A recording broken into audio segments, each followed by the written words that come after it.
Kalau mau bersyukur kepada Allah, menyembah Allah, caranya cari aktivitas kita terbanyak yang terhubung dengan nama-namanya yang beragam. Coba lihat orang sakit, dia pasti memanggil nama Allah, ya Allah, tapi maknanya yang penyembuh. Wahai Allah yang menyembuhkan. Kalau orang lagi susah hidup, dia manggil ya Allah yang maha kaya. Kalau orang lagi sedang sedang kasmaran, ya Allah yang maha pengasih dan penyayang, dan lain sebagainya. Jadi cara cepat untuk bersyukur, aktivitas kita apa, jadikan itu pintu yang berkait dengan nama Allah. Tapi orang semakin tua, dimensi rohaninya semakin kuat, karena logikanya sudah beda. Logikanya sudah beda, bukan logika sebab akibat lagi. Logikanya sudah logika rohani. Logika rohani itu dia tidak memandang sebab akibat, dia langsung memandang sumber akibat. Dan semua ini tidak mungkin terjadi percikan ilmu yang ada di sekolah yang kita tempati ini. Semua adalah percikan dari hamba Allah Sayyidina Muhammad Sallallahu Alaihi Wasallam. Ya. Maka semua orang yang bergelut dengan pengetahuan, dia sedang menuju sang Madinatul Ilm, yaitu Nabi Muhammad Sallallahu Alaihi Wasallam. Berarti ada dua sahabat, ya. Satu sahabat Umar, satu sahabat Ali. Dua-duanya memandang sumber kekuatan dari Allah, tapi yang satu tauhidnya terlalu murni, yang satu adabnya terlalu tinggi. Itu bedanya, ya. Jadi walaupun kolbunya bersih, tapi ada satu sedikit noda, dituangkan air, itu kita jijik nggak mau minum. Mau ilmunya semua masuk, nih mahasiswa. Ya, sebelum belajar kuliah, bersihin dulu kepala sama kolbunya dari kebencian, sombong, iri, dengki, merasa sombong karena sudah berilmu, karena pangkatnya tinggi atau sudah berpangkat atau apapun itu, bersihin dulu. Terus siapapun yang duduk di depan jadi dosen, walaupun ngomongnya bikin ngantuk, terima aja. Ya, walaupun bosenin, terima aja. Kenapa? Ilmu itu di kolbu, bukan di lisan. Kata Sayyidina Ali, ya, kabiru al-mutakabbir. Kamu boleh agak sedikit songong dikit depan orang songong, katanya. Tapi bukan menampilkan dirimu, tapi menampilkan kebesaran ilmu Allah. Jadi kita itu boleh bersikap tegas, boleh gak meninggi dikit, karena yang kita bawa itu amanah yang maha tinggi, bukan kitanya yang tinggi.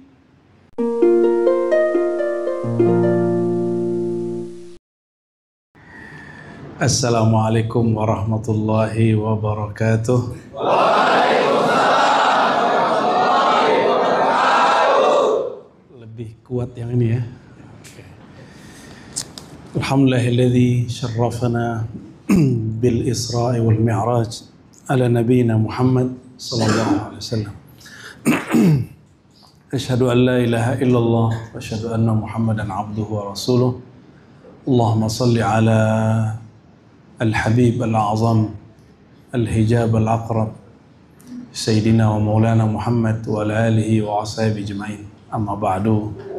Yang saya hormati dan kita ta'zimi semua, pimpinan Ketua Sekolah Tinggi Hukum Militer, Bapak Brigjen TNI, ada Radennya Pak, ya, Raden Deltanto Sarwi Diatmiko. Semoga Allah berkahi ilmunya, khidmatnya, dan semua para pejabat golongan 4 STHM dan para perwira, bintara, tamtama, PNS, mahasiswa, sahabat-sahabatku, para pemburu ilmu pengetahuan. Saya juga masih dosen, jadi kalau ketemu mahasiswa nyambung, ketemu dosen insya Allah satu kartu, ya, senasib kita. Dan para ibu Persib, ya, semoga setia menemani suaminya, amin, ya. Dan sahabat kita Qori, ya, Ustadz Zulfan Muhammadi, ya. Zulfan Smuk, nah? Farhan Muhammadi. Saya ingat Muhammadinya aja. Paling gampang dihafal ya. Dan seri tilawah dan semuanya, barakallah. Ini sekolah hukum, jadi saya harus ngomongnya hati-hati nih ya. Kalau di filsafat ada namanya mantik. Mantik itu bahasa Arab dari logik. Logik dari bahasa Yunani logos. Logos itu salah satu dari sifat Allah yang berarti ilmu. Maka filsafat hukum atau logika hukum itu sedang meminjam salah satu sifat-sifat Allah Subhanahu wa Ta'ala. Oleh karena itu, kalau mau bersyukur kepada Allah, menyembah Allah, caranya cari aktivitas kita terbanyak yang terhubung dengan nama-namanya yang beragam. Coba lihat orang sakit, dia pasti memanggil nama Allah, ya Allah, tapi maknanya yang penyembuh. Wahai Allah yang menyembuhkan. Kalau orang lagi susah hidup, dia manggil ya Allah yang maha kaya. Kalau orang lagi sedang sedang kasmaran ya Allah yang maha pengasih dan penyayang, dan lain sebagainya. Jadi cara cepat untuk bersyukur, aktivitas kita apa, jadikan itu pintu yang berkait dengan nama Allah. Karena saudara-saudara ini pemburu logos, pemburu ilmu pengetahuan, maka cara bersyukur kepada Allah mensyukuri pengetahuannya. Alhamdulillahirabbil alamin. Ada yang seumuran sama saya, yang di bawah saya, yang di atas saya ini ya, mahasiswanya. Sama Pak, saya ngajar IIQ itu, Institut Ilmu Al-Quran, kebanyakan yang kuliah kiai sama bunyai. Jadi kebanyakan udah di atas saya umurnya. Baru tren belakangan ini setelah pandemi mulai banyak yang muda-muda. Tadinya rata-rata kiai-kiai, bunyai-bunyai, dan mereka umurnya di atas kita. Kita salut masih mau ngaji, mau belajar ya. Ada satu kalimat dari Imam Ghazali, tanda bentuk syukur dia karena diselamatkan Allah. Kata beliau, al-ilmu lillah, ilmu logos itu milik Allah. Maka siapapun yang punya ilmu, diberi ilmu, satu saat akan diselamatkan oleh yang punya ilmu, yaitu Allah Subhanahu Ta'ala. Maka seliberal apapun orang, sesesat apapun orang, kalau dia punya ilmu dia pasti balik. Di Indonesia itu ada namanya dulu JIL, pernah dengar nggak JIL? Jaringan Islam Liberal. Itu pimpinannya seorang kiai muda namanya Kiai atau Gus Ulil Absor Abdallah, dan sahabat beliau senior saya di kampus namanya Dr. Abdul Muqsid Ghazali. Dua orang ini jago baca kitab, pinternya bukan main. Saking pinternya, kitab sama halamannya hafal dia. Ini dua orang ini. Ketika disesat-sesatkan orang, ya kita senyum aja. Waktu itu saya masih sedang S1, S2 ya. Dalam hati saya cuma kalimat ini yang muncul, ilmu itu milik Allah. Maka sejauh apapun orang itu, dia melalang buana, tergelincirkah, tersesatkah kata orang lain, dia akan di-guidance kembali kepada yang punya ilmu, yaitu Allah Subhanahu wa Ta'ala. Maka mari kita mensyukuri Allah yang maha berpengetahuan, ilmunya tanpa sebab, ilmunya tanpa sekolah. Dialah sumber semua ilmu, maka dia bernama Al-Alim Al-Khabir. Al-Alim Al-Khabir Ar-Rashid. Untuk yang sedang kuliah, sering-sering panggil nama Allah, ya Alim, ya Khabir, ya Rashid. Insya Allah akal fikirannya terang. Ya, insya Allah. Dan tidak pikun sampai tua. Kenapa? Karena ilmu itu ada di kolbu dan ruh. Walaupun kepala badan sudah lemah, tapi ruhnya masih kuat. Kalau orang tambah tua, itu ruhnya semakin kuat. Makanya orang tua pada sering ke masjid. Benar nggak? Betul ya? Berarti yang ini jarang ke masjid ini. Masih muda soalnya. Tapi orang semakin tua, dimensi rohaninya semakin kuat. Karena logikanya sudah beda. Logikanya sudah beda. Bukan logika sebab akibat lagi. Logikanya sudah logika rohani. Logika rohani itu dia tidak memandang sebab akibat, dia langsung memandang sumber akibat. Dan semua ini tidak mungkin terjadi percikan ilmu yang ada di sekolah yang kita tempati ini. Semua adalah percikan dari hamba Allah Sayyidina Muhammad sallallahu alaihi wasallam. Ya. Beliau itu menyebut dirinya ana darul hikmah, ana madinatul ilm. Akulah kampung pusat pengetahuan dan hikmah. Maka semua orang yang bergelut dengan pengetahuan, dia sedang menuju sang dar, sang madinatul ilm, yaitu Nabi Muhammad SAW. Jadi jangan salah ya, Nabi Muhammad itu tahu ilmu ini Bapak Ibu. Kan orang kira Nabi itu ummi, benar nggak? Oh, ummi itu bukan ummi tidak bisa baca tulis. Kalau nggak bisa baca tulis, Nabi salah satu pengalaman beliau naik ke langit itu melihat goresan pena, sumber pengetahuan yang kita tulis di kertas-kertas hari ini, itu beliau lihat lengkap dengan huruf-hurufnya. Maka yang disebut An-Nabi Al-Ummi itu bukan tidak bisa baca tulis, walaupun secara harfiah beliau memang tidak baca tulis. Tapi al-ummi berarti apa arti ummi, apa arti ummi? Ibu. Ibu itu kita berojol dari dia, kita berinduk kepadanya. Maka al-ummi diartikan induk, sumber.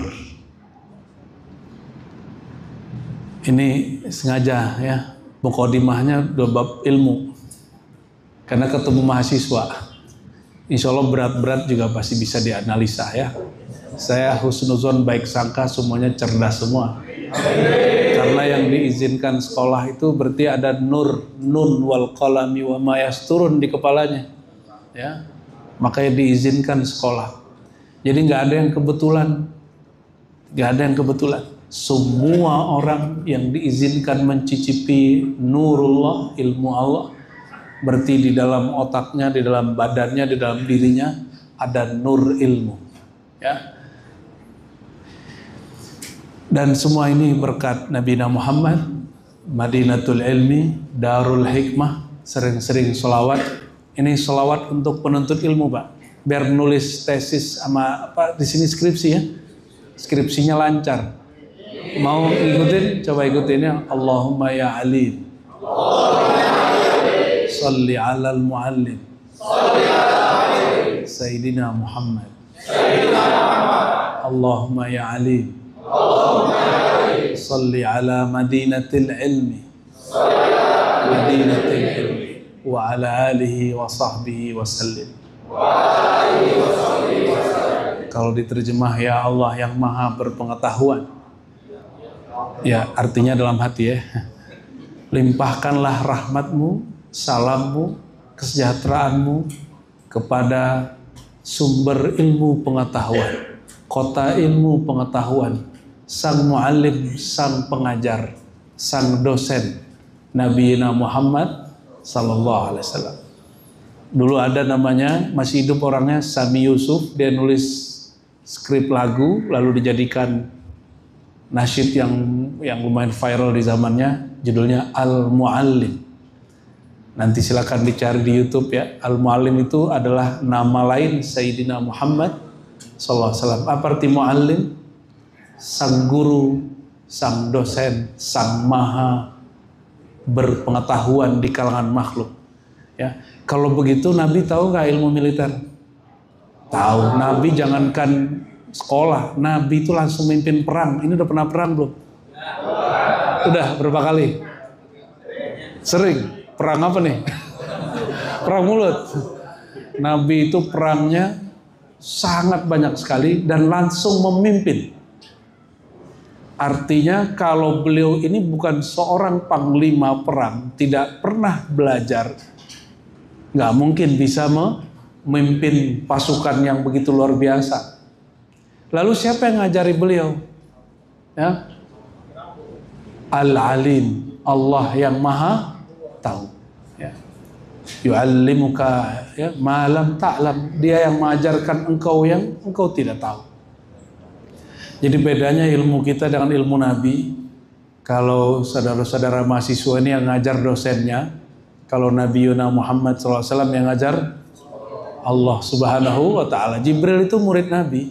Jangan dikira itu guru Nabi, enggak. Itu muridnya Nabi itu. Tapi dikisahkan secara ilmu hadis seakan-akan dia adalah guru, padahal bukan guru, dia khodamnya Nabi. Apa arti khodam? Yang khidmat kepada beliau tapi bangsa langit, bangsa malaikat. Kalau yang bangsa bumi, Anas bin Malik, Abbas, ya, Abu Bakar, Umar, Utsman, Ali, itu bangsa buminya. Kalau dari langit yang khidmat kepada beliau langsung panglima jenderal tertingginya malaikat, yaitu Sayyidina Jibril. Ya, kalau begitu Nabi yang khidmat sama dia bintang 4-nya malaikat. Kira-kira Nabi siapa itu? Bintangnya berapa itu? Ya, nggak tanggung-tanggung. Dan kita lagi sedang berbicara satu agama sebenarnya. Kalau Isra Mi'raj ini semua agama.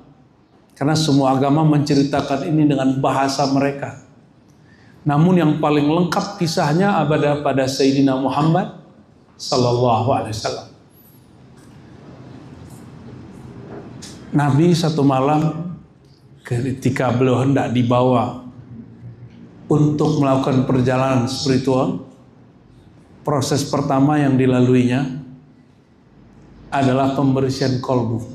Jadi malam-malam tiba-tiba digotong oleh malaikat Jibril dan Mikail.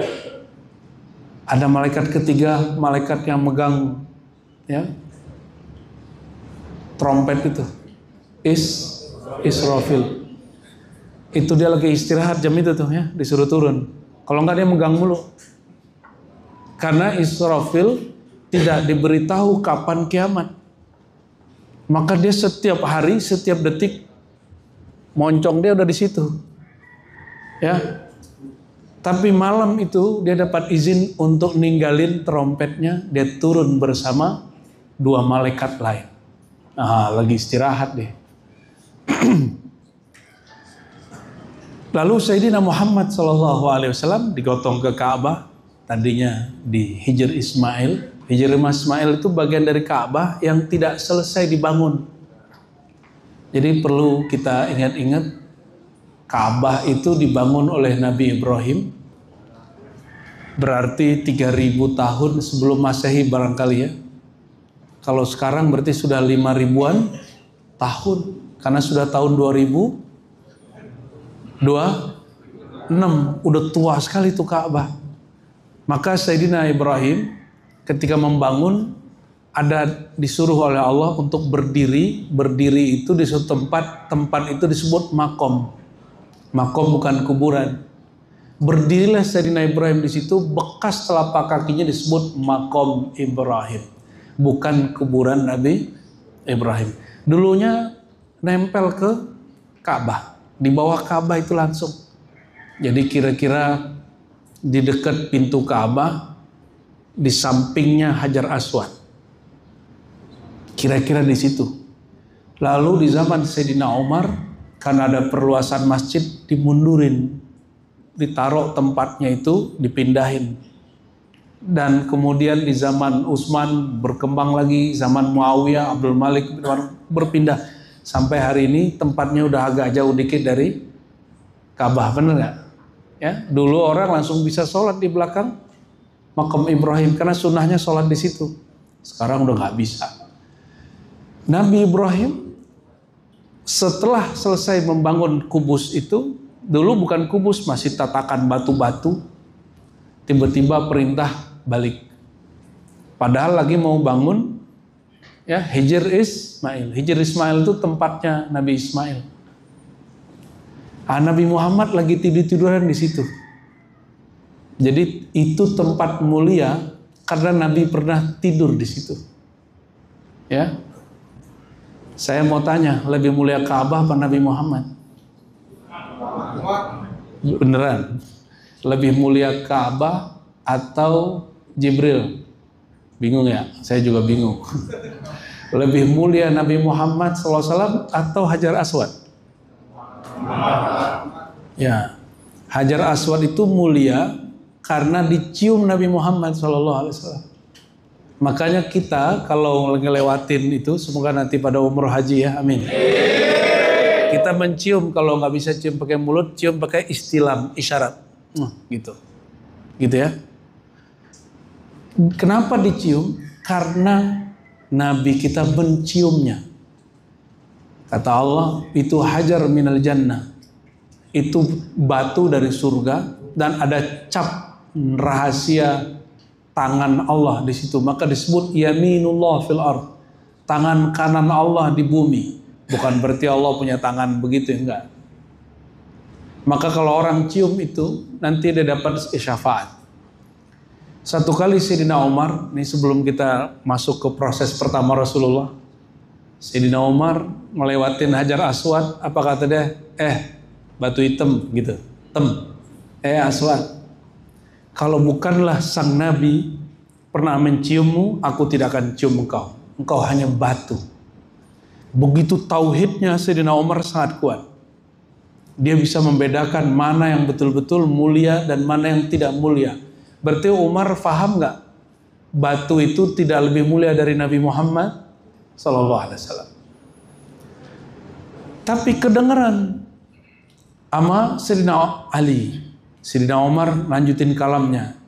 Batu, innaka la tadur wa la tanfa. Kamu itu nggak bisa bawa manfaat, tidak juga bisa bawa mudarat. Kedengaran oleh Sayyidina Ali, tapi orang lagi rame. Umar lanjut. Sayyidina Ali nimpalin. Bal anta tadurru wa tanfa. Wahai Hajar Aswad, justru engkau diizinkan Allah memberi manfaat dan memberi mudarat. Karena Nabi pernah berkalam, siapa yang mencium Hajar Aswad, nanti Hajar Aswad memberi syafaat kepadanya. Apa arti syafaat? Bantuan langsung dari Allah Subhanahu wa ta'ala. Berarti ada dua sahabat ya. Satu sahabat Umar, satu sahabat Ali. Dua-duanya memandang sumber kekuatan dari Allah, tapi yang satu tauhidnya terlalu murni, yang satu adabnya terlalu tinggi. Itu bedanya. Ya, Nabi Muhammad SAW diambil jantungnya, itu yang membedah malaikat. Kalau malaikat yang membedah kecepatannya kecepatan cahaya, maka dada Sayyidina Muhammad SAW tidak luka sedikit pun. Dikeluarkan jantungnya seperti disebutkan hadis Bukhari dan Muslim dan hadisnya sahih. Ternyata di kolbu Nabi masih ada 2 atau 1 gores hitam. Kira-kira kalau Pak Jenderal ini dibuka kolbunya berapa gores tuh Pak? Banyak ya, apalagi saya. Yang ketemu orang setiap hari, yang kadang-kadang saya membicarakan yang belum saya amalkan.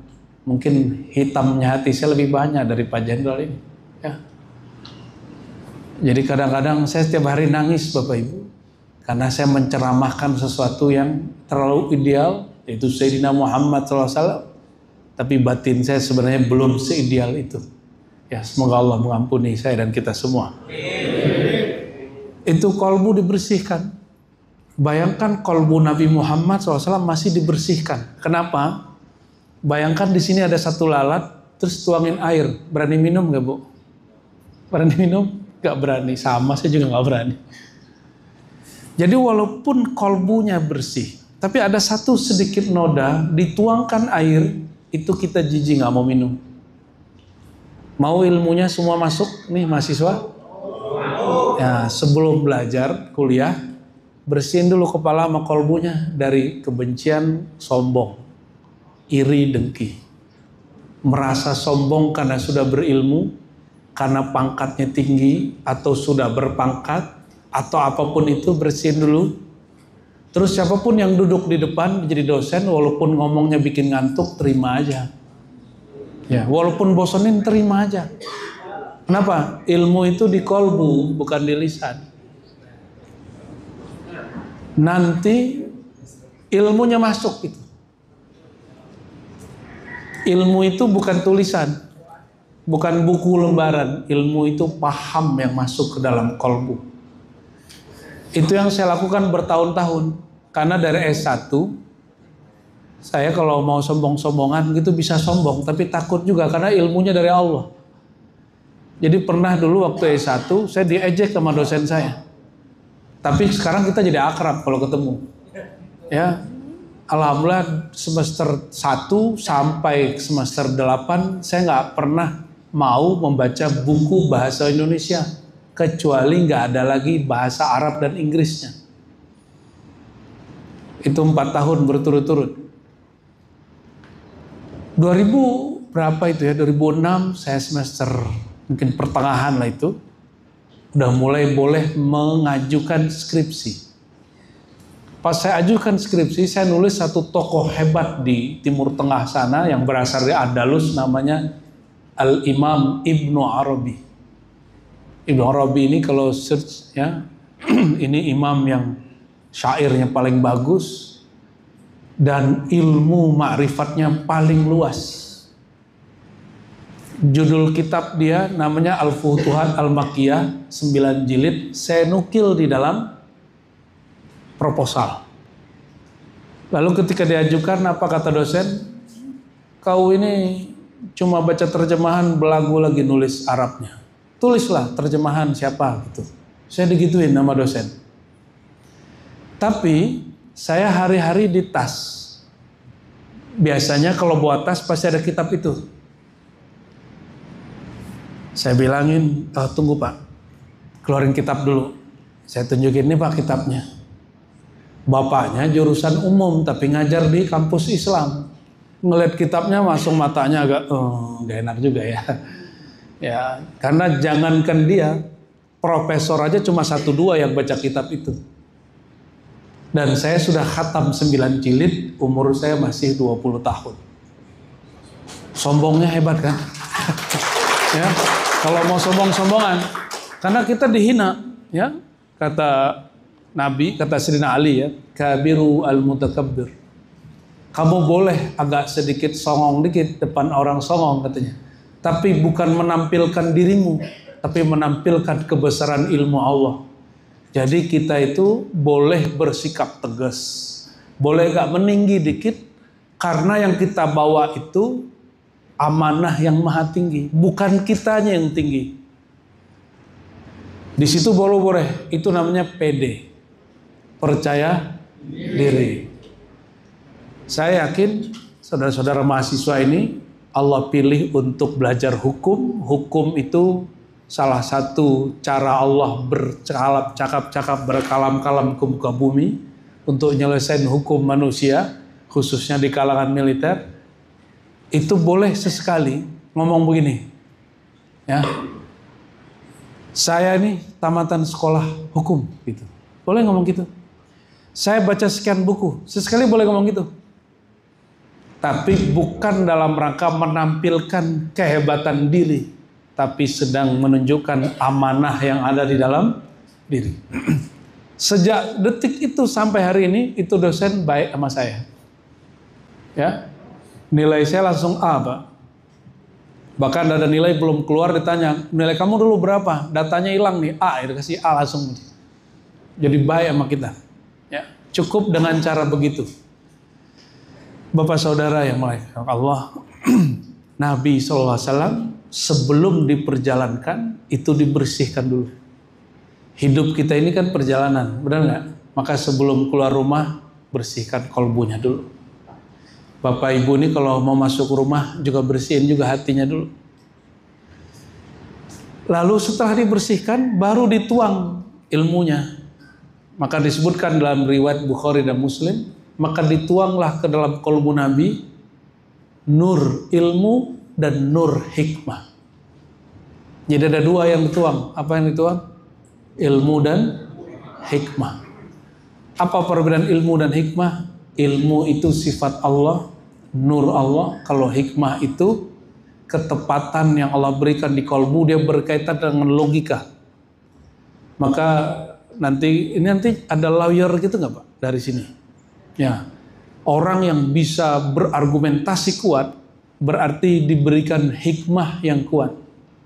Banyak profesor bacaannya kuat, tapi kalau lagi khotbah bikin ngantuk, benar nggak? Ada orang ilmunya bagus, tapi kalau lagi berargumentasi bosenin. Tapi kalau diberikan hikmah, dia nggak bosenin. Ya. Cerita Isra Mi'rajnya kan sudah pada tahu ya. Kita loncat dulu ke belakang. Ini karena bicara logika, kita naikin dari logika hukum ke logika akidah. Jadi hidup itu jangan satu logika. Kalau satu logika nanti jadi Abu Jahal dan Abu Lahab.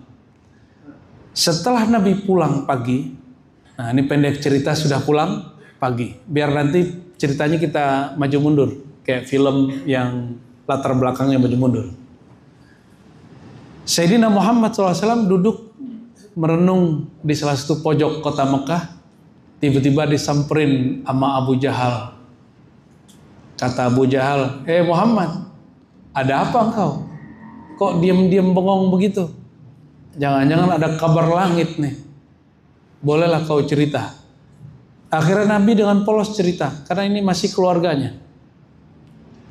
Diceritakanlah perjalanan beliau, berangkat semalam tadi dan udah balik langsung sebelum subuh dari Al-Masjidil Haram ke Al-Masjidil Aqsa. Abu Jahal itu setiap tahun ke Aqsa dan itu 3 bulan. Berapa lama ke Aqsa? 3 bulan. Itu pakai onta. Di zaman Nabi belum ada pesawat. Terus Nabi mengatakan berangkat tengah malam, pulang sebelum subuh. Sekarang aja Bapak Ibu, kita malam-malam nih di sono, itu nggak ada pesawat ke Aqsa, nggak ada. Sampai sekarang nggak ada ke Aqsa. Kalau mau ke sana kita ke Mesir dulu atau ke Oman, ke Yordan, ya ibu kotanya Amman. Jadi kedua wilayah ini lo baru bisa, atau lewat Saudi, lewat darat, lewat selatan. Kalau nggak bisa masuk. Terus tiba-tiba Nabi SAW mengatakan, aku baru diperjalankan dari Al-Masjidil Haram ke Al-Masjidil Aqsa. Coba lihat logika yang dibangun oleh si Abu Jahal. Karena saya ketemu orang pakar logika hukum, kita ngomong logika. Biar nyambung dengan ilmu Isra dan Mi'raj.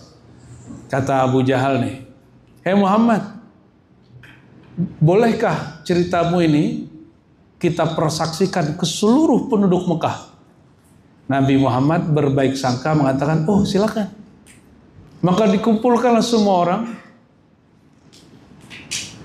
Di antara mereka ada yang masih kafir, ada yang sudah muslim, ada yang masih bertanya-tanya.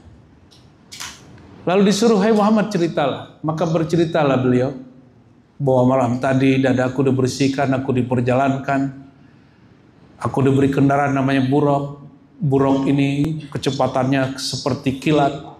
Turun pertama kali di Madinah. Di Madinah suluh sholat 2 rakaat. Turun kedua di Sinai. Di sana suluh sholat 2 rakaat. Jumpa Nabi Musa. Turun kemudian ke Bethlehem. Turun terakhir di Al-Masjidil Aqsa. Itu Nabi ceritain lama, panjang. Saya ringkas ceritanya. Abu Jahal tambah senang. Wah ini nih kebodohannya mulai kelihatan nih ya. Muhammad sedang ngibul. Langsung kata Abu Jahal, beres Muhammad, sudah selesai ceritanya. Oh sudah. Coba kamu angkat kaki kananmu. Diangkat oleh Nabi Muhammad satu. Sudah, angkat satu lagi. Kira-kira bisa nggak Nabi Muhammad SAW mengangkat kaki satu lagi? Enggak. Kenapa? Ada 2 hukum fisika. Pertama hukum massa, berat massa. Yang kedua gravitasi. Berat badan kita dan daya tarik gravitasi. Dan mustahil secara hukum fisika Nabi bisa naik. Itu logika fisika. Dalam ilmu filsafat kita sebut falsafatut tabi'ah. Apa bahasa Arabnya? Falsafah tabi'ah. Tabi'ah, tabi'i lahir dari itu istilah fisika, al-fizia. Jadi fisika dari bahasa Arab al-fizia yang turun dari at-tabi'ah. Tabi'ah itu wilayahnya adalah wilayah empirik. Empirik itu apa yang terlihat oleh mata, terdengar telinga, disentuh oleh tangan, ya, tercium baunya oleh hidung, ya, penciuman. Dan dapat dipikirkan oleh akal yang bersumber dari otak. Maka secara hukum fisik, seorang yang bernama Muhammad, kata Abu Jahal, dia ngaku malam tadi bisa memperjalankan, bisa berangkat sendiri dari Al-Masjidil Haram ke Masjidil Aqsa dan sudah balik sebelum subuh. Ini kakinya aja dua-duanya nggak bisa diangkat. Ini logika siapa? Abu Jahal. Dan orang begini muncul lagi nggak hari ini? Yang nggak percaya Isra Mi'raj muncul lagi nggak? Muncul lagi. Abu Jahal, Ummu Jahal, ya. Makanya perilaku dia disebut jahil. Bahasa Indonesianya jahil bodoh. Bodoh tapi tidak sadar dirinya bodoh. Bahasa Arabnya jahil murakkab. Udah jahil, terstruktur lagi kejahilannya. Jadi orang kalau kejahilannya murakkab itu tarkib, tersusun, itu sulit sekali untuk ditembus.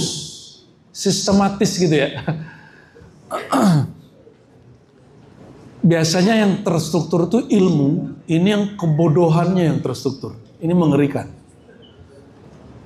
Lalu apa yang dilakukan Abu Jahal?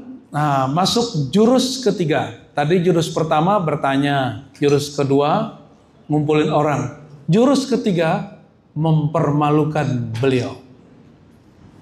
Nah, gimana menurut kalian gitu? Masing-masing ditanya. Kalian punya logika juga kan? Maka ada satu yang angkat tangan. Sorry Abu Jahal, kita mau nanya. Apa pertanyaannya? Hei Muhammad, jika benar engkau sudah ke Al-Masjidil Aqsa, siapa tahu kamu benar, siapa tahu Abu Jahal salah. Nah, dia masih nanggung nih, digantung logikanya. Siapa tahu ada logika di atas logika. Jika benar engkau ke Al-Masjidil Aqsa, tolong sebutkan berapa tiang Al-Masjidil Aqsa yang kau lihat. Kalau gelap-gelap kelihatan nggak? Kalau kita malam ini, malam-malam ya, malam nanti kita ke Masjidil Aqsa masih terang. Karena lampunya banyak. Depannya banyak polisi dan tentara, tapi bukan tentara Palestina, tentara Israel. Kita kalau ke Palestina, ke Aqsa Bapak Ibu, kita bayar visanya, visa ya bukan visa yang beneran juga. Itu ke Israel bayarnya.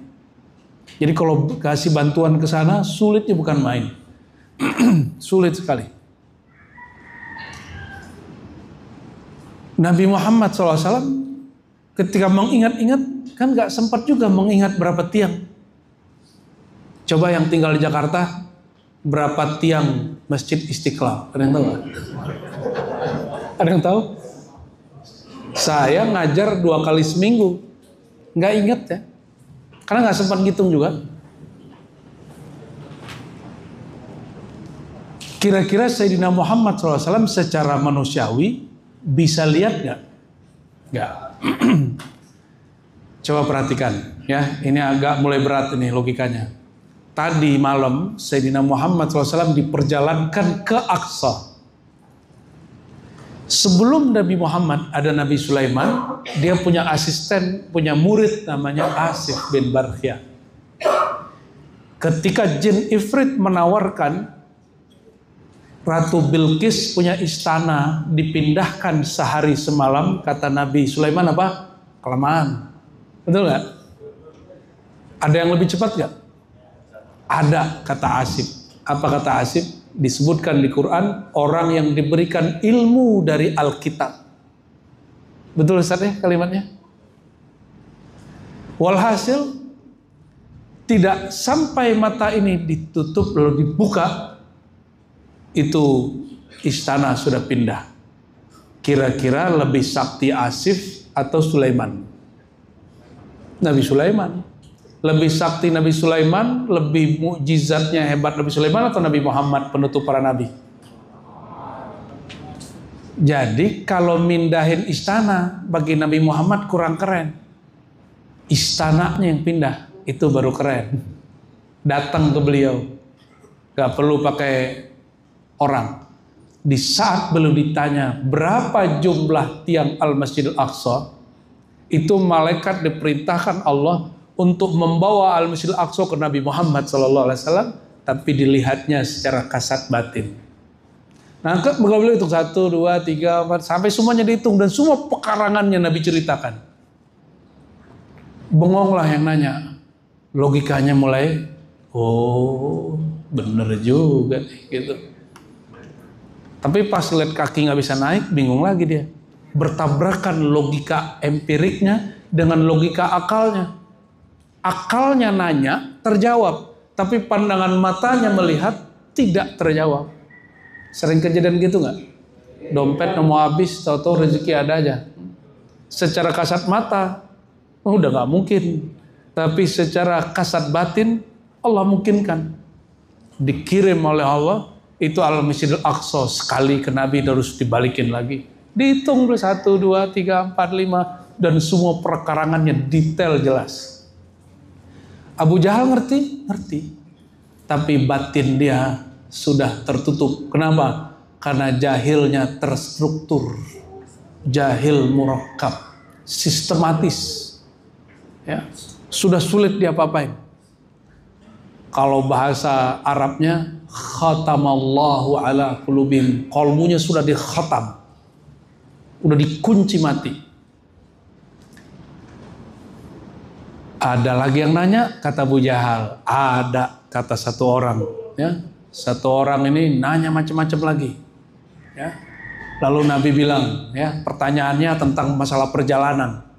Lalu Nabi ngomong gini, wahai saudara-saudaraku, saya di tengah perjalanan. Jadi Nabi buruk itu ngelihat dan beliau sempat turun. Sempat Nabi agak turun dikit. Dan ada satu wilayah kafilah kaget dan dia kemudian jatuh dari ontanya. Apa kata Nabi? Nanti kamu lihat ada yang balik dari sana, kakinya luka, kakinya patah dikit. Terus yang kedua, ini yang terakhir kata beliau. Saya melewati satu perjalanan dan melihat ada satu kafilah yang kedua sudah mendekat ke Mekah, mendekat ke Tan'im. Sebelum subuh dia sudah di Tan'im. Tan'im itu dekat sekali, masih bagian Mekah sebenarnya hari ini. Orang-orang Syiah dari Iran atau Bahrain tidak mau biasanya mikot dari Bir Ali. Karena Bir Ali itu nama masjidnya Masjid Aisyah. Mereka benci dengan Sayyidah Aisyah. Ini yang Syiah Rafidhah ya, bukan Syiah Zaidiyah atau Syiah yang agak dekat-dekat dengan Ahlus Sunnah. Mereka kalau mau itu di Tan'im. Kenapa? Itu nggak ada nama-nama Aisyahnya. Lalu kata Nabi Muhammad SAW, itu kafilah sedang berada dan istirahat di Tan'im. Mereka akan masuk ke tempat kita ini ke Mekah setelah terbenam matahari. Kalian lihat, itu ngobrolnya seharian ditungguin mereka tuh. Benar, terbenam matahari di Mekah, itu kafilah masuk. Yang nanya juga kemudian, pertanyaanku terjawab. Logika akalnya, logika rasional. Nah, disebut logika apa? Jadi orang sering ngomong gini, nggak masuk logika nih, itu keliru. Tidak rasional beda dengan tidak logis. Tidak logis itu ketika struktur pertanyaannya tidak nyambung, itu namanya tidak logis. Ketika struktur kalimatnya tidak connect, nggak match, dalam ilmu logika disebut tidak logis. Kalau begitu, kira-kira logika mana yang harus dipakai kondisi seperti ini? Logika akal atau logika empirik? Orang yang nanya, dia sudah nggak bisa jawab. Nggak bisa nanggepin. Semua pertanyaan kami kejawab. Akalnya terima. Tapi kalau mereka buka mata, mentok lagi. Maka hari itu terpecahlah sahabat-sahabat Nabi yang tadi sudah beriman jadi 3 kelompok. Tambah iman, bingung, murtad. Jadi di zaman Nabi sudah ada sahabat yang murtad. Tambah iman, bingung, tawakuf, yang ketiga apa? Murtad. Namun yang beriman ini gak banyak. Ini ujian paling berat untuk para sahabat, logikanya sedang diuji. Maka beragama itu mesti pakai logika yang banyak, bukan satu jenis logika. Sayang sama pasangan itu nggak bisa pakai logika empirik dan logika akal, dia pakai logika perasaan. Itu beda lagi. Ya. Akhirnya Abu Jahal nyolek Abu Bakar. Abu Bakar, setelah kamu nyaksiin semua ini, kamu percaya nggak ada orang yang ngaku bisa terbang semalam pulang? Kata Abu Bakar, ya sulit diterima. Udah senang Abu Jahal ternyata ngejar Abu Bakar belum hadir, dia cari Abu Bakar. Itu kisahnya tidak disaksikan. Tapi kata Abu Jahal, ya Abu Bakrin, bagaimana pandanganmu jika itu adalah seorang Muhammad yang engkau percaya? Kata Sayyidina Abu Bakar, oh kalau itu Nabi Muhammad, belum kamu cerita, apapun kata dia aku sudah terima. Shaddaqtuhu. Aku sudah terima. Maka di riwayat yang dhaif, yang lemah, Nabi naik ke atas tuh ada Abu Bakar, ada Umar, ada Utsman. Nabi lihat sahabat-sahabatnya, ada Ali, ada sahabat-sahabat yang dijamin masuk surga itu, beliau sudah lihat. Tapi riwayatnya tidak sahih. Untuk bab ibrah boleh dibaca. Kenapa? Waktu Nabi naik ke aras, itu Nabi dengar suara Abu Bakar. Itu ada riwayatnya, disebutkan dalam kitab Imam Ibnul Athir. Ya, ada kitabnya. Jadi Nabi naik ke atas, kedengarannya suara siapa? Abu Bakar. Tapi perintahnya kalamnya kalam Allah, suaranya suara Abu Bakar. Berarti Abu Bakar itu kebenaran dalam dirinya itu kebenaran Allah. Sehingga suara dia dipinjam dan dipakai untuk menjadi media Allah berkalam dengan Nabi Muhammad SAW di salah satu peristiwa di sana. Apa kata Abu Bakar? Oh kalau itu Muhammad, belum dia cerita, aku udah percaya. Ini iman. Iman itu ada yang perlu pembuktian, ada yang tidak perlu pembuktian. Iman kita yang mana Pak? Ibu? Mana buktinya Allah Maha Rezeki? Masih benar bukti. Mana buktinya si fulan itu wali Allah? Masih perlu bukti. Kita ini sering minta bukti secara logika akal, bahkan seringnya bukan logika akal, logika empirik, pakai kasat mata. Jadi satu kali kami dengan tim khidmat ini berkunjung ke seorang kekasih Allah, gurunya ahli ma'rifat, keramatnya keramat ilmu, bukan keramat fisik. Tapi si murid kalau cerita keramat gurunya selalu ngomong apa? Oh guru saya keramat Buya. Apa? Beliau tempat duduknya kalau lagi ada hajat, di bawahnya ada duit. Itu fisik nggak? Fisik?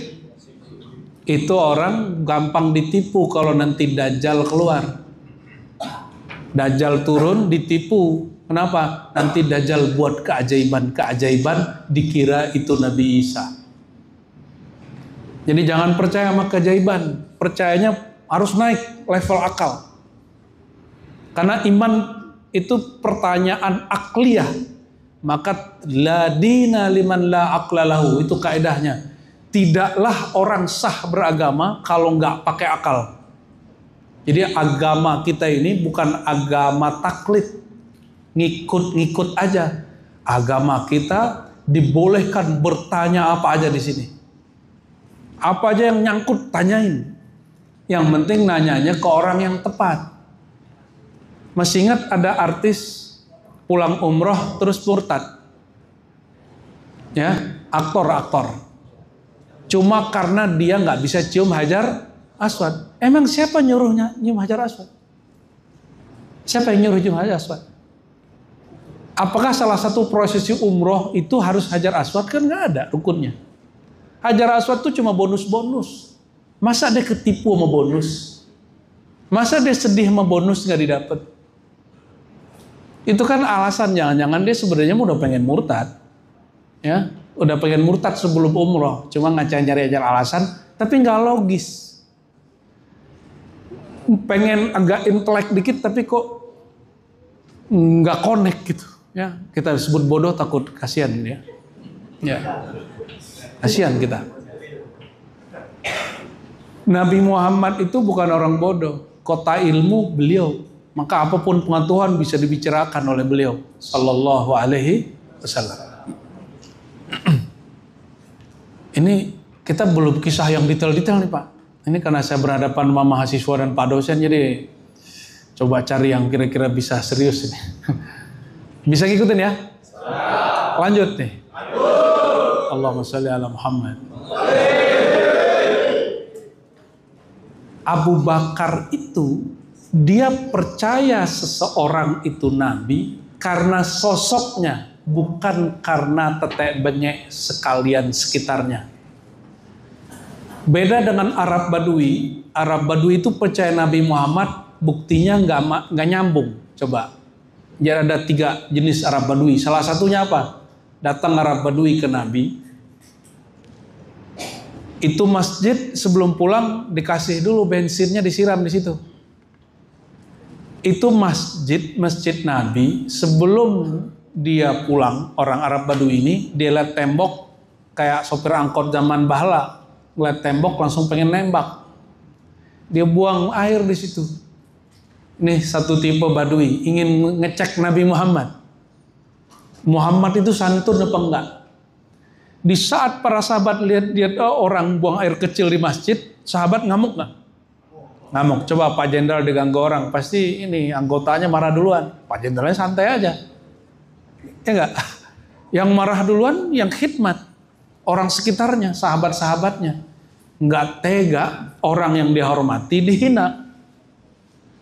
Sahabat-sahabat itu langsung udah ngepal tinju, mau mukul orang lagi buang air. Kira-kira gimana Pak? Kita lagi buang air diganggu. Ya, kalau dia balik badan gimana ntar tuh? Bisa kemana-mana najisnya. Ya, jangan dibayangkan Bu ya. Maka Nabi bilang apa? Sahabatku, biarkan itu orang. Biarkan dia lepas hajatnya. Kenapa? Nabi nurunin logikanya. Lagi ketemu bukan orang yang berpendidikan, lagi ketemu orang deso. Turunin logika kita, jangan pakai gua orang hebat gitu, enggak. Maka Nabi bilang, udah biarin dia pergi, ambil air, siram. Maka sahabat dapat 2 hal. 1 kesantunan, yang kedua adab menghadapin orang. Ya, bahkan secara hukum fikih ada yang ketiga. Kalau ada lantai mungkin yang bersifat alami, mungkin terbuatnya dari pasir, itu nggak usah dipel, nggak usah diangkat sama pasir-pasirnya, cukup siram. Nanti air itu akan melarutkan itu najis ke dalam tanah. Dapat 3 sekaligus. Kalau itu Arab Badui nggak pernah nembak di situ, nggak bakal tahu di ilmu itu. Jadi dapat ilmu toharoh, ilmu fikih. Tapi yang paling mahal adalah ilmu apa? Santun. Nabi santun sekali kalau ada orang begitu. Yang kedua, Arab Badui datang ke Nabi nanya, Muhammad,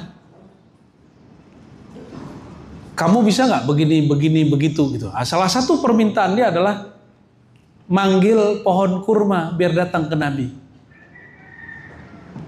Empirik atau akal? Ingin melihat keajaiban secara kasat mata.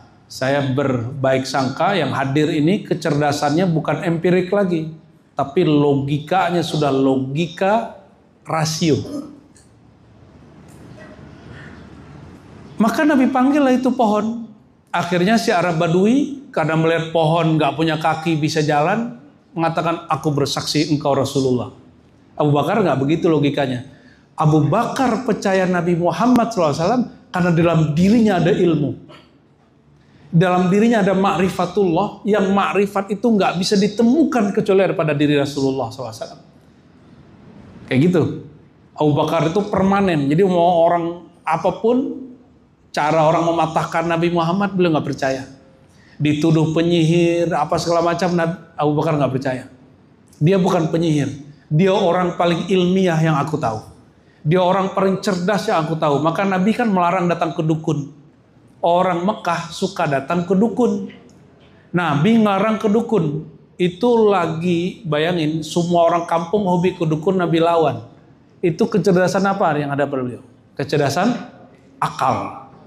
Kalau akal Nabi gak kuat, Nabi gak bisa kemudian melarang orang ke dukun. Maka hebatnya, harusnya ya, orang semakin beragama, semakin dia rasional. Akalnya main. Pertanyaan terakhir, karena waktunya pendek ini. Tapi pertanyaan terakhir ini bisa jadi panjang. Secara akal, kita back ke belakang. Mundur ke Nabi Ibrahim. Nabi Ibrahim dihukum oleh Namrud dibakar dengan api. Secara hukum empirik fisika, api sifatnya membakar. Benar nggak? Ini bukan hukum akal. Bedain. Bukan rasio. Rasio, Ibnu Sina pernah didatangin seorang sufi. Sufi ini menentang teori gravitasi Ibnu Sina. Apa kata si sufi? Kamu lihat aku lempar nih barang, nggak turun-turun. Bener, dilempar sama sufi, itu batu nggak turun. Tuh lihat tuh, batunya gantung di langit. Bukti bahwa teori gravitasimu tidak benar, bahwa yang menggantung itu Allah. Apa jawaban Ibnu Sina? Ibnu Sina langsung naikin logikanya. Karena dia mengerti ilmu tasawuf. Walaupun dia bukan seorang sufi, dia seorang filsuf. Apa kata dia? Sufi, karena karomah Allah yang Allah berikan pada dirimu, Allah izinkan dengan kemurahannya, itu batu nggak jatuh. Tapi sifat tabi'i secara fisika, itu batu mesti jatuh. Coba kamu lepaskan itu, pergi dia jatuh batunya.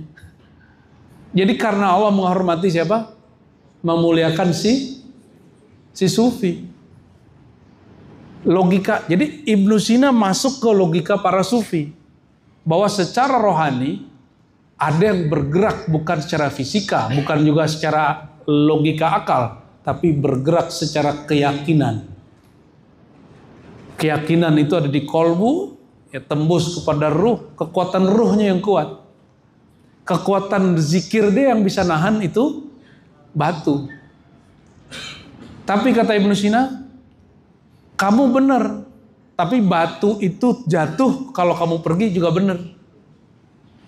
Kamu benar dengan karomahmu, bahwa Allah betul memuliakan kamu dengan karomah, tapi batu benar-benar jatuh itu hukum konstan.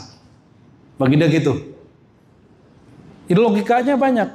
Lebih dari, coba, kalau Ibnu Sina logikanya logika empirik, bukan pakai logika akal, bukan pakai logika rohani. Dia bilang, oh iya ya, batunya gak turun. Berarti fisika salah dong. Ibnu Sina gak terjebak. Kenapa? Ilmu logikanya matang. Ghazali juga ngomong. Ghazali ini kritikus Ibnu Sina. Kata Ghazali, kalau ada orang datang kepada kamu, bawa benda begini, bawa pasir, terus dia pegang pasir di tangannya, dia buka langsung jadi mutiara. Terus dia bilang, berdasarkan ini wahai Tuhan, 1 tambah 1 sama dengan 10. Percaya nggak? Hah? Nyambung nggak? Nyambung nggak 1 tambah 1 sama dengan 10 dengan? Ini buktinya loh. Bukti 1 tambah 1 dan 10, pasir berubah menjadi mutiara. Gimana? Percaya nggak? Loh, kok pada percaya deh? Percaya ya? Jadi 1 tambah 1 jadi 10. Nyambung nggak ini pasir berubah jadi emas. 1 tambah 1 dari 2 berubah jadi 10. Nyambung nggak nih bareng? Nggak nyambung. Maka jangan mau dimainin logikanya, digeser-geser sama orang. Itu maksudnya. Harus fokus. Harus fokus. Abu Jahal karena bodohnya di setiap logika, maka nggak bisa dipindah kemana aja nggak bisa. Dia terhijab, terhalang oleh logika empirik. Nabi Muhammad SAW, saya mau tanya, Nabi Ibrahim, Nabi Muhammad, Nabi Musa kan punya mujizat semua. Nabi Muhammad dulu, api membakar. Nabi Ibrahim terbakar nggak? Maka api membakar hukum alam, hukum fisika. Tapi Nabi Ibrahim tidak terbakar. Tadi mukadimahnya sufi, naro, melempar, jatuh. Nabi Ibrahim kebakar. Api sifatnya membakar. Tapi dia tidak diizinkan membakar. Kenapa? Saya mau tanya, ini tidak pernah ditanyakan oleh semua fisikawan. Api membakar itu karena kehendaknya sendiri atau karena dia perintah? Ini perbedaan Ahlussunnah dengan aliran Mu'tazilah. Mu'tazilah itu aliran yang merasa paling rasional, tapi sebenarnya mereka bukan rasional, tapi mereka kelompok empiris. Apa kelompok Mu'tazilah katakan? Api itu pada tabiatnya, zatnya dia membakar. Maka apapun kejadiannya dia membakar. Dia membakar karena emang potensinya membakar. Kalau Ahlussunnah, kita ini insya Allah Ahlussunnah ya. Ahlussunnah itu yang mengikuti sunnah ajaran Nabi Muhammad dan para nabi semua. Apa kata Allah? Ya, Allah berkalam kepada api. Ya nar kuni bardan wa salaman ala Ibrahim. Allah berkalam ke api, wahai api, jadilah kamu dingin dan selamat sejahtera bagi Ibrahim. Berarti si api itu membakar bukan karena perintah dirinya, tapi dia membakar karena diperintah oleh yang menciptakan api. Siapa yang menciptakan api? Mulai connect? Jadi kalau saya kasih pertanyaan, sanggupkah Allah menciptakan api, apinya tidak membakar? Kenapa? Karena membakar itu perintah dari Allah. Sesekali kita lihat di Banten ada orang main api kebakar, namanya debus, ya kebakar nggak? Tapi kalau walaupun pangkatnya ngeri begini nih, dikasih api kebakar. Ya, kalau saya nggak pakar bagian begitu, saya pakarnya membakar emosi, membakar pikiran. Ya. Oke, kita turunkan ke Nabi Muhammad SAW. Kira-kira secara logika akal Allah punya kemampuan nggak? Bukan Nabi Muhammad. Abu Jahal gagal fokus. Dia berpikir itu perjalanan Nabi Muhammad Sallallahu Alaihi Wasallam. Maka yang dia serang itu selalu sosok Nabi Muhammad. Angkat kakimu satu, angkat satu lagi. Tapi logika Abu Bakar nggak. Apa logika Abu Bakar? Logika akliyah, akal. Dan logika ruhiyah. Secara akal, Allah sanggup gak memperjalankan seorang hamba dalam sekejap sedetik pindah tempat? Sanggup gak? Ya. Tapi secara empirik sulit diterima karena belum lihat. Kalau saya sudah pernah lihat, maka secara empirik saya percaya. Sekejap, sedetik pindah. Ini udah pernah lihat, Pak. Maka saya percaya lebih dari yang diceritakan dalam hadis itu, bahwa Nabi Muhammad SAW dipindahkan Allah dalam semalam. Dan itu bukan perdukunan. Itu hanya orang baca bismillah, pindah tempat. Bismillah, pindah tempat. Ini pernah menyaksikan sekali seumur hidup. Sehingga kalau Nabi Ibrahim pernah berkalam, ya Allah, kalau emang ada hari berbangkit, orang dikembalikan ke hayatnya semua, boleh dong kasih contoh biar hati ini mantap. Maka Allah perintahkan, ya Ibrahim, ambil beberapa burung, kamu cincang-cincang, hancur, aduk, buang di beberapa gunung. Gunungnya bukan satu. Itu antara kepala A dengan kepala ini, jantung ini udah campur. Lalu kata Allah, Ibrahim, panggillah semua burung itu. Dipanggillah burung. Gak tahu, burung kan ada namanya. Burung murai, burung apa gitu ya. Apa namanya? Burung pret. Oh, kayaknya sering beli dekat sini tuh. Dipanggil oleh Nabi Ibrahim. Itu semua burung kembali ke asalnya, walaupun tadinya misah-misah. Dan balik. Beliau lihat secara kasat mata. Asif bin Barhiyah bukan Nabi, lihat secara kasat mata bahwa istana pindah. Tapi kadang-kadang kasat mata ini lebih berkuasa dari akal.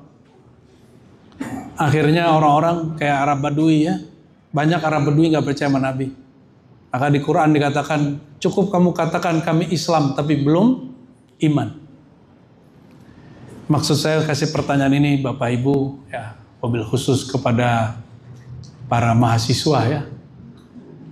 Apabila kita masuk ke wilayah agama, aktifkan akal seaktif-aktifnya. Ya. Akal itu dia tugasnya cuma dua, mengingkari atau membenarkan. Mengingkari yang salah itu salah, mempercaya yang benar itu benar. Kalau logika kolbu lebih dalam lagi, walaupun akal kita sulit terima, tapi kalau Allah perintahkan, kita terima. Secara logika akal nih, ya, sholat zuhur itu kita udah capek kerja, disuruhnya berapa? 4. Padahal bangun tidur badan seger kok sholatnya cuma 2. Jangan pakai logika akal, pakai logika spiritual. Maka logika bertingkat-tingkat. Akal pun bertingkat-tingkat. Akalnya jangan hanya sebagai akal empirik orang awam. Naikin jadi fa'al, aklul mustafid. Akal yang aktif, dia menyerap ilmu-ilmu dari siapapun. Oleh karena itu, seandainya nanti jumpa orang yang secara kasat mata mungkin kita tidak mau terima, tapi secara logik, akliyah dapat masuk akal, ambil ilmunya. Walaupun beda agama, walaupun beda aliran, walaupun kata orang sedunia dia orang sesat. Tapi kalau logikanya masuk, ambil ilmunya. Ya, itu pesan paling tinggi menurut saya yang boleh kita sampaikan pada siang ini, untuk memi'rajkan akal dari akal empirik naik kepada akal rasional, dari akal rasional mi'raj kepada akal rohani. Barulah kita percaya semua risalah dan kenubuat kenabian Nabi Muhammad sallallahu alaihi wasallam. Barangkali itu. Nggak ada pertanyaan kan? Nggak ada ya? Alhamdulillah. Saya rasa cukup Bapak Ibu. Selamat meneruskan logika-logika yang lain. Selamat menjadi insan ilmu. Berkah untuk kita semua. Berkah untuk Pak Raden ya, Pak Jenderal. Semoga Allah berkahi keluarganya. Dengar kisah beliau khidmat ke orang tua dan mertua. Saya kasih tahu kalam tadi. Wajib belajar ma'rifat mati. Dan itu lewat logika rohani. Wassalamualaikum warahmatullahi wabarakatuh.